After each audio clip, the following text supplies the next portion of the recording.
resté, comme un certain nombre de très grandes copropriétés en France, à Grigny ou à Clichy ou dans bien d'autres lieux, est un morceau de ville qui allait extrêmement mal, et qui allait à la dérive parce que les patrimoines immobiliers n'étaient plus entretenus, parce que au fil des années se paupérisaient les habitants, aussi bien les locataires que les quelques propriétaires qui restaient dans les lieux, et certaines parties de cette cité étaient totalement devenues des zones de non-droit et progressivement inhabitables.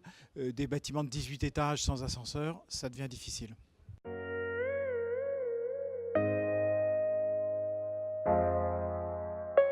Tous, tous les outils. Tous les outils sont nécessaires. On intervient donc sur un ensemble de patrimoine privé et il faut mêler des outils d'impulsion, d'appui, de pédagogie et des outils coercitifs lorsque on a affaire à des situations très dures, notamment celles de quelques grands immeubles sur lesquels les propriétaires bailleurs disposent d'une rente de situation considérable et n'ont pas du tout envie de laisser l'acteur public intervenir. Donc il faut à la fois des démarches auprès du tribunal pour obtenir une carence, pour obtenir un droit d'expropriation. Il faut aussi des démarches de plan de sauvegarde pour trouver avec les petits bâtiments, ceux qu'on souhaite conserver et redresser, les accords avec les habitants, avec les propriétaires, pour financer une remise en état, une remise en valeur. Donc tous les outils. Il y a une concession d'aménagement, il y a une convention avec l'ANRU, il y a une convention avec l'ANA.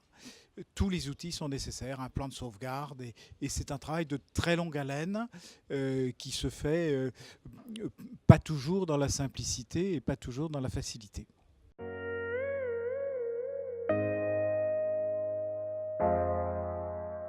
De manière assez simple, on peut la résumer ainsi. Nous allons démolir les 3 plus grands immeubles, 12, 13, 18 étages, ceux pour lesquels il est clair, indiscutable, qu'il n'y a pas de restauration possible d'une vie sociale, d'une gestion immobilière, d'un devenir de ces patrimoines totalement obsolètes. Et donc ces 3 bâtiments seront démolis. La première démolition sera au premier trimestre 2019, donc c'est tout proche. Et puis des petits bâtiments qui seront réhabilités, revalorisés dans leur statut actuel de copropriété.